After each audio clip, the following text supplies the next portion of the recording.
How's it going, guys? And welcome to your Smackdown review. So, before we begin, of course, I have to talk about Raw. First, a little bit, just watched a few things.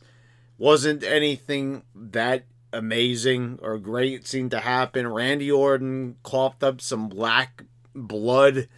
Um, okay, I can't believe that the Fiend has been off TV for that long. There was no sign of Alexa Bliss, just a mention of her. I don't know, do they think people are gonna be shocked by this, or I don't know. It didn't really affect me in any way, and I don't know. I just feel like when the Fiend finally comes back, I feel like they really feel like this is going to be a really big build-up, but there's not really any tension to the Fiend coming back. There hasn't been enough creepy stuff going on. They have so many opportunities that they could try to do interesting stuff inside the Thunderdome, but you didn't get any of that. Braun Strowman shows up. I had completely forgotten about the fact that he wasn't even at the Elimination Chamber. It really shows you how highly they think of this guy. They're not really thinking that much of him. And we have The Miz, the champion, who I thought was good on commentary. You had this big opening segment. Adam Pearce is out there looking like a complete joke. Even Shane McMahon's telling him, he says, what kind of ship are you running over here? Get it under control. Exactly Adam Pearce, once again, just standing there. You ever see him? He's got his mouth open, just looking like a complete idiot. Just not even understanding what's even going on around him. So Braun Strowman comes out, demands a match against The Miz. Then he says he'll settle for a match against Bobby Lashley. So they have a match. If Braun wins, then it's going to be a triple threat next week on Raw. I find this just to be really weird.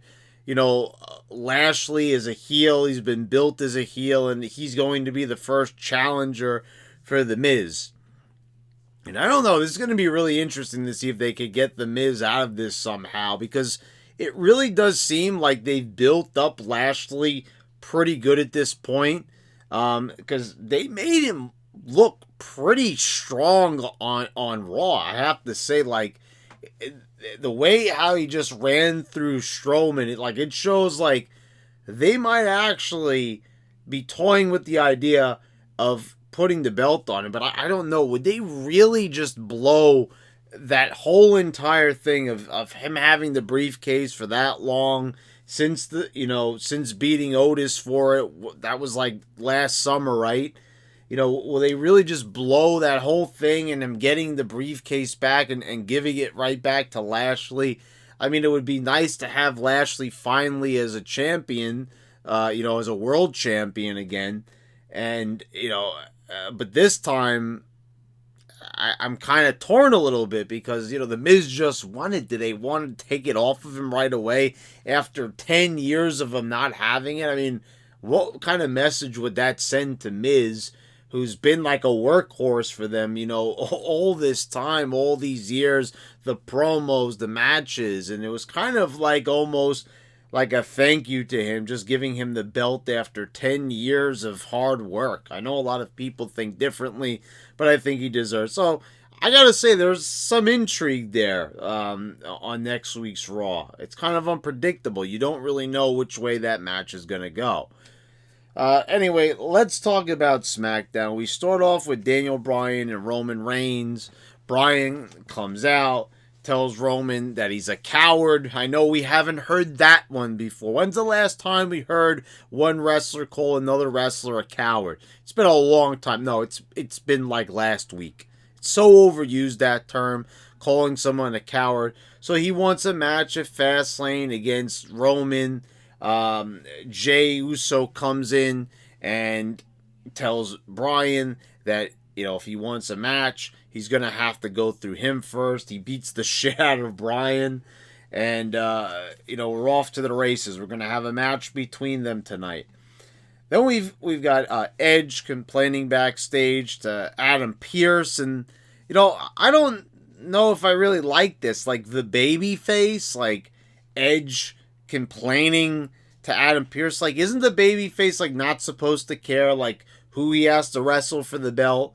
Like, if Daniel Bryan is also a babyface, wouldn't it kind of be like an honor to wrestle him at WrestleMania? I don't know.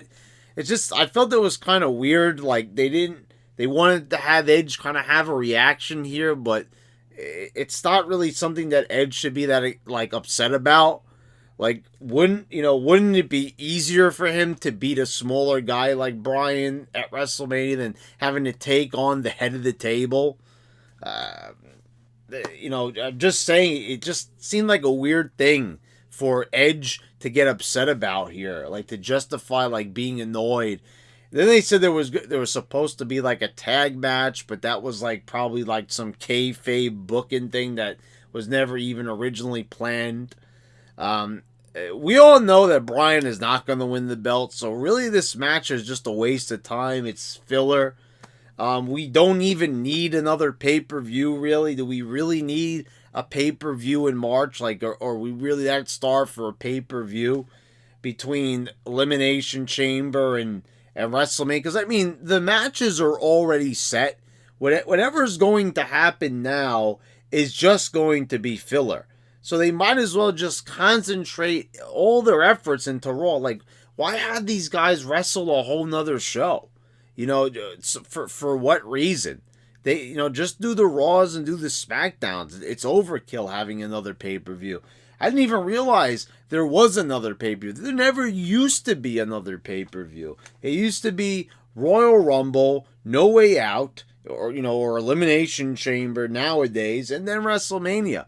When has there ever been another pay-per-view?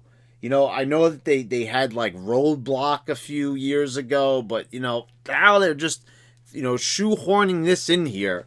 And I know they skipped last year, but it's just unnecessary. They don't need to have another pay-per-view in between. So Edge is complaining about this backstage, and of course Adam Pearce is like like this guy. I don't know. When Adam Pearce talks, it's just so weird to me. It's not like any other GM. Like, he's so like soft-spoken and just so devoid of any personality whatsoever. Like, there's a word, devoid. Let's take that word apart. A void of charisma. There's nothing there from Adam Pearce. I know people can say, oh, he's like a 6-time NWA champion. I don't care. Adam Pearce is a boring authority figure. There's no backstory even how this guy got his job. Shane McMahon's there and he's acknowledging that he's running the show, but like, we don't even know what kind of role he even has. He's just a guy there that he showed up one week and everyone started listening to him, or doesn't really even listen to him. Like, really, he's in the ring. He's not taking control of anything. He just looks like a complete idiot. He just looks like some clueless asshole out there half the time. Backstage, mouth open, soft-spoken, can't even hear the guy. This has got to be, like I said, people used to say, Mike Adamle was like the worst GM of all time. No, I beg to differ. This is the worst GM of all time, if you could even call him that, because he isn't even technically a GM. He's the worst authority figure, I guess we could say, of all time. We've got Otis and Chad Gable defeating the Mysterios. This was a bit surprising to see Otis, like, pinning Rey Mysterio. Like, that was kind of quite the visual to see. Last week it ended in a disqualification. I kind of take back what I said last week about, like, Otis not being, a serious heel because he looked too goofy. I noticed what he did this time. He tried to, like, just focus and not make the wide eye, Chris Farley style facial expressions. And it really worked. Like, the demeanor in the match that he kept, and he kept it prolonged and consistent. I thought it was good. He looked menacing, and seeing him like crash down on Mysterio, this could work. It obviously won't work because it never does, but it has the potential, just like everything else. There's potential there, guys, but of course, in the end, we all know how it's going to go in the end. It's just going to end up fucked up and bad. Sad to say, but it's nice sometimes to see things that do have potential right in the beginning, and they've got a nice a rosy glow to them, and, a heel Otis, because they failed, because Otis could have been a great babyface. I think that you had all the makings there, but, McMahon doesn't know how to make stars anymore. He refuses to make stars, and, Roman Reigns is allowed to somewhat be a star, but that's about it. I don't know what the philosophy is. It's almost impossible to figure out. But, there was potential there for Otis until they decided at the last minute that there wasn't any potential there. But now they kind of seem like, oh, now he's a better heel. Why does he have to be with Chad Gable, though? Seriously, him being with Chad Gable, no one's going to believe that Chad Gable, benefited this guy's career, because we have watched Chad Gable, Shorty G, just be a complete fool on TV, and, that's not his fault. Chad Gable's a guy, that he's in great shape. He's got some in-ring talent. But are we really going to believe that a guy like Chad Gable could work on someone's, personality? A guy who doesn't have a personality is going to instill new personality into a guy like Otis that already has oodles of personality? I'm not buying it. And I don't think anyone else is. Why? And this is just kind of weird. Like, Dominic and Rey Mysterio seems to have that feel good, like, in any other era in wrestling, I feel like we would have had a great moment of father and son winning the tag belts, but instead they're getting crushed. It's just like really depressing. Like, I don't like, I feel like there's an opportunity wasted there. We could have a feel good moment. And I was really looking at Dominic. Like, I don't know, it escaped me. I'd usually notice these things, but, Ben Hameen on the Vince Russo's podcast over on the brand brought this up, and I was, look, he's really, like, not in shape. There's just no physique on Dominic at all. He basically has the same body when we saw him at SummerSlam 2005.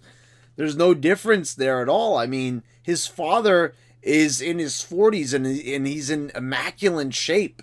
Why doesn't he train with his dad? I mean, they have a fucking gym right there at the arena, I think, right? Isn't there something set up back there? They have a workout ring and all that? And he looks like complete garbage, and there's no good excuse for it.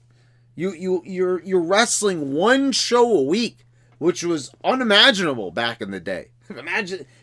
Remember when wrestlers would wrestle on Raw, wrestle on SmackDown, and then wrestle on house shows, and then, God forbid, there was a pay-per-view the same week? You'd have wrestlers sometimes wrestling 5 times a week, and that was on a good week. And so you now have the time where there's no excuses for fat boys like Kevin Owens or skinny little nothings that have, ripped and jacked fathers like Dominic. Why does he look like this?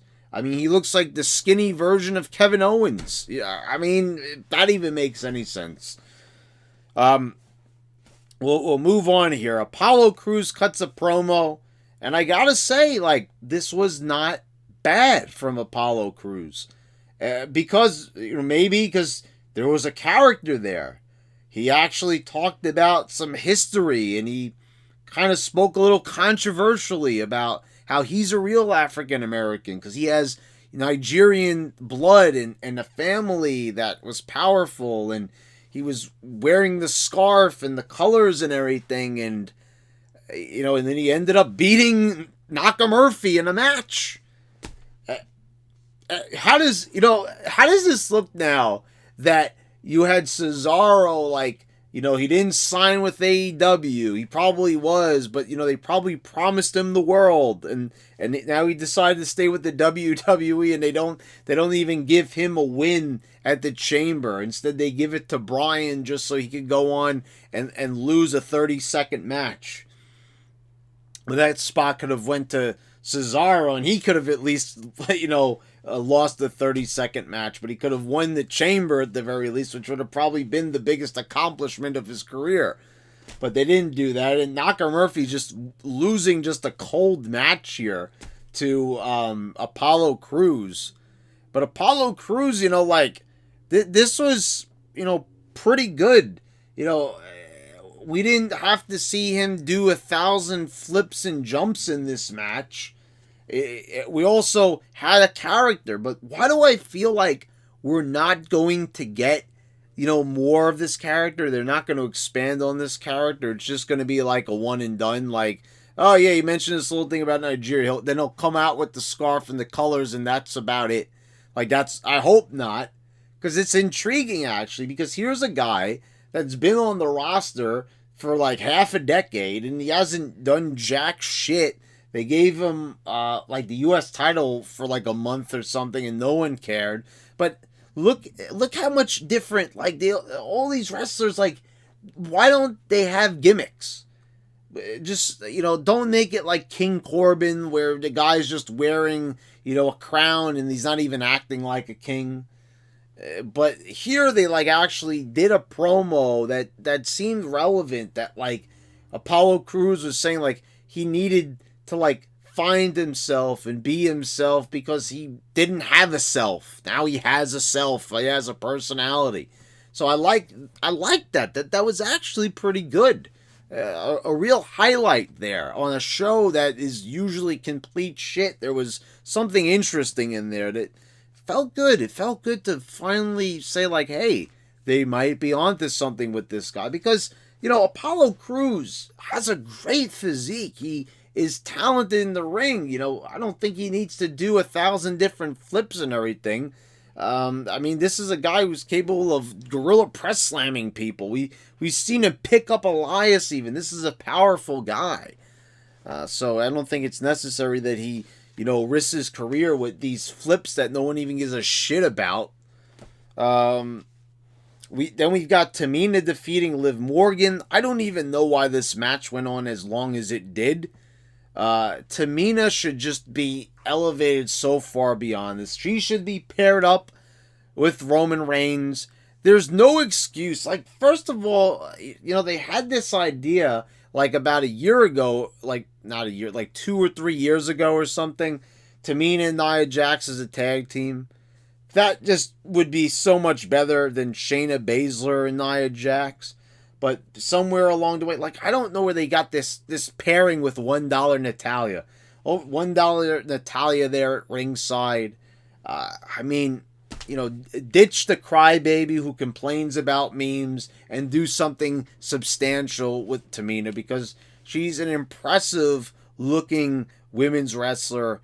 The lineage is there. I know that they try not to talk about the Superfly Jimmy Snuka stuff, and I think that's kind of stupid. You might as well just say who the father is. I mean, he's passed away already. It doesn't matter, So, but whatever. They're going to do, obviously, what they're going to do with her, and it's probably not going to be much. And beating Liv Morgan is really nothing to celebrate. Obviously, yeah. And what is this, having a 50-50 match with Liv Morgan? Get the hell out of here with this shit. Should not be 50-50. She should have crushed her in 30 seconds. That's what that should have been. Then we've got Bianca Belair coming out to cut a promo. Sasha Banks comes out, but first Reginald comes out, to insult Belair, to tell her, that she's, not any good. She can't measure up to Sasha Banks, and she's gonna realize that when she challenges her at WrestleMania. Of course, Sasha Banks has to come out, smile 1,000 times, because I feel like it's nervousness with her. Like, I feel like she feels that she is confident. She feels it. She thinks that she's confident, but she really isn't. And she's not that comfortable in her role because she sucks. So I'm just saying. But she like smiles and laughs to herself 1,000 times. And, then she again, the stupid laugh. That laugh seriously needs to go. It needs to be extinct. It needs to get the fuck out of here. It needs to never come back again. That is the single most annoying thing I've probably ever heard in a promo. And I know that's probably hyperbole, but I can't think anything off the top of my head that really irks me more. The fact that this girl does not deserve her spot, the fact that she does this left, the fact that she can't cut her promo yet she gets so much promo time, the fact that she gets this attention that is so undeserved. And the fact that, like, you have people complaining about Nia Jax not being safe, but meanwhile you have someone who ended another career of a very popular women's wrestler, Paige. If you haven't heard me rant on this 1,000 times before, I let up on it like in the past 2 years but it's time to come back full circle and really say, like, this is something that could possibly happen to Bianca Belair by putting her in the ring with her.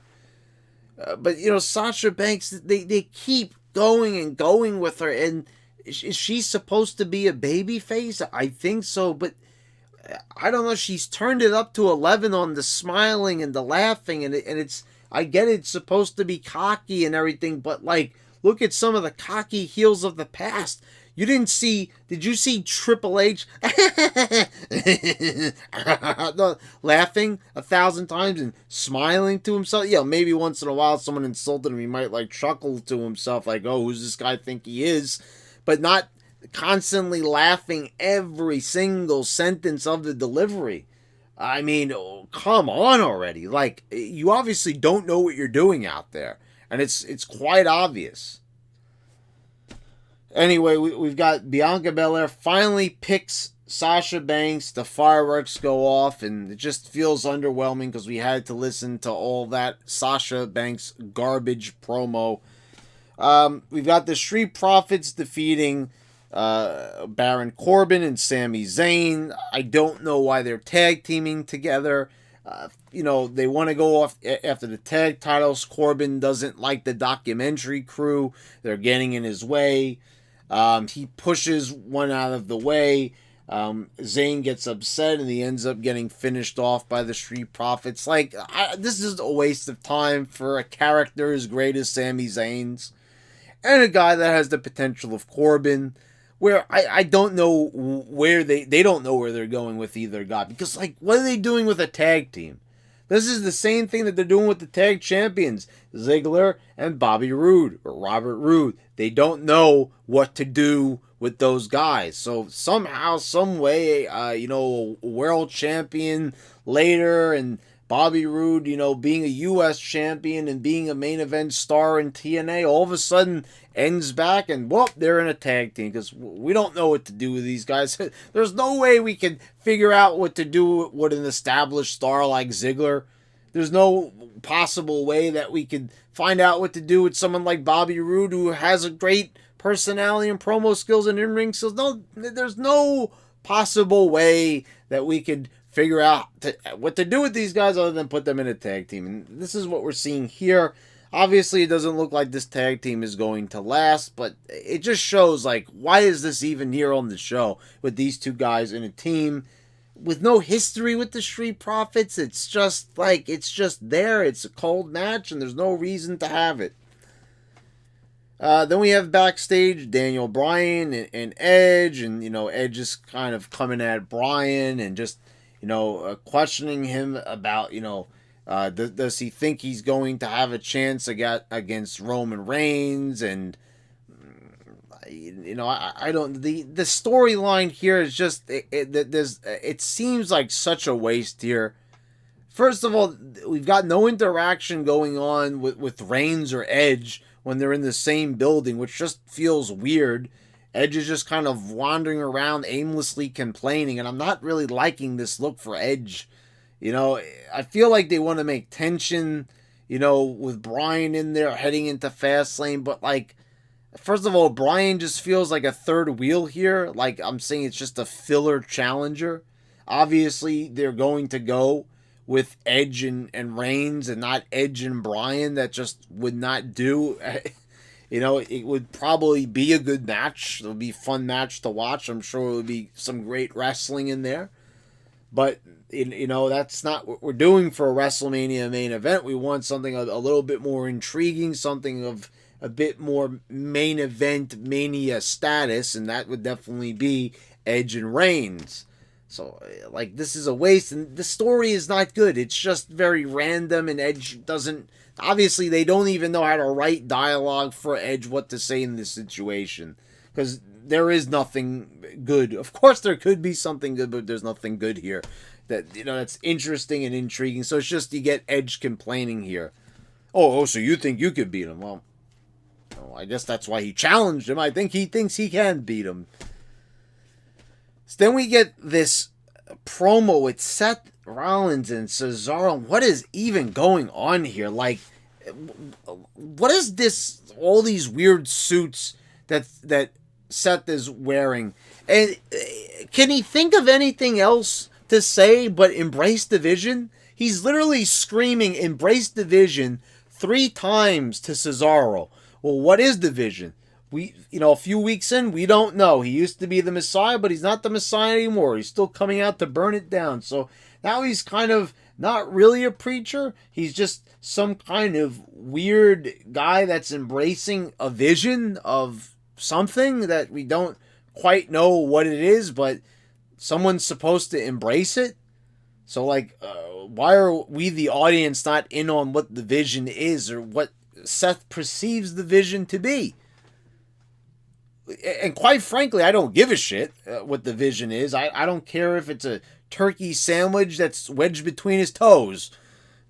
Because it really could be just as random as that, and I still wouldn't care. Because, first of all, Cesaro, like, this is what he signed on the WWE again for. Thank God he didn't go to AEW, because I'm just saying now people are going to have the excuse. They're already saying, oh, he didn't win the chamber. He should have signed with AEW. Yeah, so he could wind up like Miro and all these other great, WWE former stars that are in AEW just doing so great. Yeah, they're just doing so wonderful. By the way, how's, Matt Hardy's concussed head doing, by the way? Yeah, they're just doing so great in AEW. Give me a fucking break. Anyway... we get this ridiculous segment where Cesaro just knocks Seth down, grabs him by his feet. Seth is not even, like, fighting him off or trying to wiggle out of the hold. He's just going, no, what are you doing? What are you doing? It's laughable. It's stupid. It's corny. It's cheesy. It's beyond retarded. Because, like, if someone knocked you down and grabbed you by your feet, and as he's being, are you going to just sit there and just say, oh, what are you doing? Is that what people do when they get attacked on the street? Like, oh, what are you doing? No, I think you'd probably fight back, probably. You wouldn't be still as a stiff board, like, asking the person what they're doing. What are they going to do to you? Oh, I don't know. Like, he hasn't seen what happens when Cesaro grabs somebody by their feet before. And as he's being swung around, he's holding on to the microphone so they could get, like, his yells. Like, when's the last time you got, like, swung around or someone, like, picked you up off the ground, you held on to what you were holding? Like, I don't know. Obviously, I think that was done for effect, and it was goofy as shit, and it looked really stupid. This is what Seth Rollins came back for. Honestly, to do this embrace the vision garbage, which has, like, no intrigue. There's nothing here because we're just being told 1,000 times to embrace this vision that's not even being illustrated at all through the language of the promo.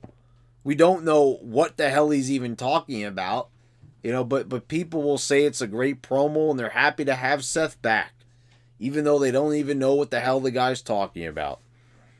So, we'll move on here to the main event. It's Daniel Bryan and Jay Uso. Bryan's facing off for an opportunity to wrestle for the championship match at Fastlane. Jay Uso is, it's very odd that they would just have Uso go after Bryan, and Bryan can't even beat the right-hand man of Roman Reigns. I just found this to be a little bit odd. Like, if Bryan can't beat Jay, then what chance does he stand against Roman? And he's obviously not even going to beat Roman. I mean, it looked, at least Jay didn't job out like he usually does, and he shouldn't be after hanging with Roman at those pay-per-views. He really established himself as a star, and he is one, and he shouldn't be jobbing out so easily. But now all of a sudden you've got this challenger, and it was just kind of weird just to see Bryan just kind of lose here. I mean, I guess you could say it was unpredictable, but it felt really strange and unfulfilling. And then, Roman just comes in and hits the spear on Bryan. Obviously, they're going to rebook a match and have Bryan get another opportunity. There's going to be something, we'll probably see a promo next week with Edge, so we'll get back to that. So that's probably why, because they couldn't think of any interaction for Edge and Roman, because they're just such great creative guys. Anyway, this show, there's a few things here I gotta say that I did like. I think it was a better show than last week, without a doubt. I did like the side that we saw of Otis. I liked the Apollo promo. I thought it was decent. I mean, Bryan and Jay had a pretty decent match. I will say that about it. Other than that, I mean, everything else was just complete garbage. I really didn't like this whole demeanor of Edge just complaining about Bryan getting a title opportunity. This hasn't happened in the past. Stone Cold won the Royal Rumble. I'm thinking in 2001. Then we had The Rock and Kurt Angle being the champ. I'm using this as an example because WrestleMania 17 is undoubtedly the most popular WrestleMania of all time amongst many. So I'll use that as an example. Stone Cold was the winner that year. When Stone Cold won the Royal Rumble, Kurt Angle was the champion, but Kurt Angle and The Rock had a match at No Way Out. But was Stone Cold concerned, when The Rock beat Kurt Angle? When they booked that match, did he complain, oh, well, I want to face, Kurt Angle, and why are you booking this match? No, he didn't, because he has a title opportunity no matter what, so why the hell would he give a shit?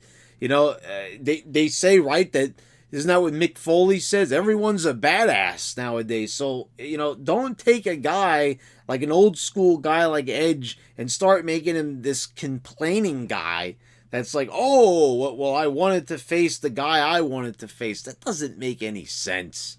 Please.